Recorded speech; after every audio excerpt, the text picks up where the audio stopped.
Hi friends, welcome to genius hub Telugu. ఇప్పుడు Indian కాన్స్టిట్యూషన్లో ఉన్న 22 పార్ట్స్ని ఒక ట్రిక్ ద్వారా తెలుసుకుందాం. దానికన్నా ముందు ఇండియన్ కాన్స్టిట్యూషన్ గురించి కొంచెం ఇంట్రడక్షన్ అనేది ఇవ్వడం జరిగింది. దాన్ని చదువుదాం. ఇండియన్ కాన్స్టిట్యూషన్ అనేది November 26, 1949లో పూర్తయిందండి.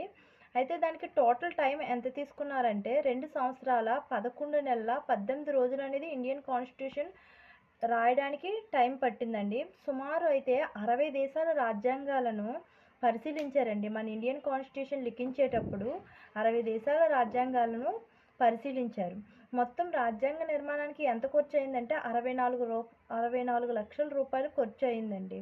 అయితే రాజ్యాంగం ప్రారంభంలో 395 ఆర్టికల్స్, 22 పార్ట్స్, 8 షెడ్యూల్స్ ఉండేవండి.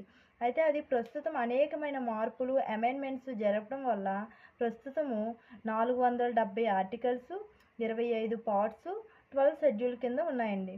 అయితే వీటిని ఒక ట్రిక్ ద్వారా తెలుసుకోవచ్చు. ఈ 22 పార్ట్స్ని ఒక ట్రిక్ ద్వారా తెలుసుకోవచ్చండి. ఆ ట్రిక్ ఏంటంటే ఫస్ట్ 1 to 6 పార్ట్స్ని ఈ ట్రిక్ ద్వారా తెలుసుకోవచ్చు. ఏంటంటే you can fly directly from US అనే ట్రిక్ ద్వారా 1 to 6 పార్ట్స్ని ఈజీగా రిమెంబర్ చేసుకోవచ్చండి. ట్రిక్ యూ అంటే ఏంటంటే union and its territory. Part 1 అండి. కెన్ అంటే సిటిజన్షిప్, సెకండ్ పార్ట్ అండి. ఫ్లై అంటే ఫండమెంటల్ రైట్స్, థర్డ్ పార్ట్ అండి. డైరెక్ట్లీ అంటే డిపిఎస్పి అండి, డైరెక్టివ్ ప్రిన్సిపల్ స్టేట్ పాలసీ, అది ఫోర్త్ పార్ట్లోకి వస్తుందండి. ఫ్రమ్ అంటే ఫండమెంటల్ డ్యూటీస్ అండి, ఫోర్త్ ఏలోకి వస్తుందండి. యు అంటే యూనియను, ఫిఫ్త్ పార్ట్లోకి వస్తుందండి. ఎస్ అంటే స్టేటు, సిక్స్త్ పార్ట్లోకి వస్తుందండి.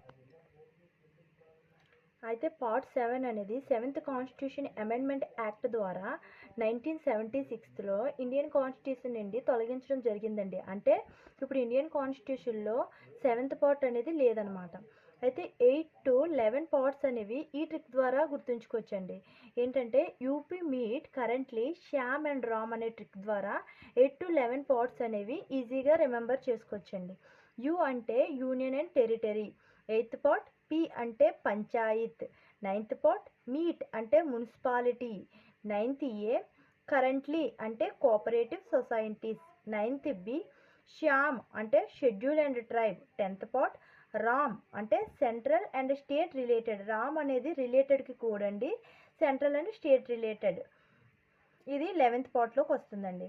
ఇప్పుడు ట్రిక్ 12 to 7 పార్ట్స్ అనే దానికి ఒక ట్రిక్ అండి. అదేంటంటే fruit taste sweet to eat so on అనే ట్రిక్ ద్వారా 12 to 17 పార్ట్స్ని ఈజీగా రిమెంబర్ చేసుకోవచ్చండి. ఫ్రూట్ అంటే ఫైనాన్షియల్, ప్రాపర్టీ అండ్ సైట్స్ అండి, ఇది ఏంటంటే 12th పార్ట్లోకి వస్తుందండి. టేస్ట్ అంటే ట్రేడ్ అండ్ కామర్స్ అండి, ఇది 13th పార్ట్లోకి వస్తుందండి.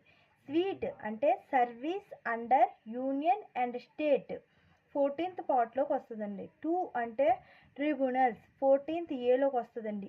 ఈట్ అంటే ఎలక్షన్స్, 15th పార్ట్లోకి వస్తుందండి. షో అంటే special provision for certain classes, 16th part అండి. ఆన్ అంటే అఫీషియల్ లాంగ్వేజెస్, 17th పార్ట్ అండి. ఈ అఫీషియల్ లాంగ్వేజ్ అనేది చాలా ఇంపార్టెంట్ అండి. అయితే 18 to 22 పార్ట్స్ అనేది ఈ ట్రిక్ ద్వారా ఈజీగా గుర్తుంచుకోవచ్చండి. ఏంటంటే eat Maggi as tasty snacks అనే ట్రిక్ ద్వారా 18 to 22 పార్ట్స్ని ఈజీగా రిమెంబర్ చేసుకోవచ్చు.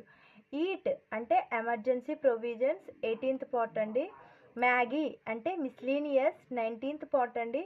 యాజ్ అంటే అమెండ్మెంట్స్ అనమాట. అమెండ్మెంట్స్ అనేవి దేనికి చేస్తామండి? కాన్స్టిట్యూషన్కి కదా. సో కాన్స్టిట్యూషనల్ అమెండ్మెంట్స్ అనేది యాజ్ అనేది ట్రిక్ అండి.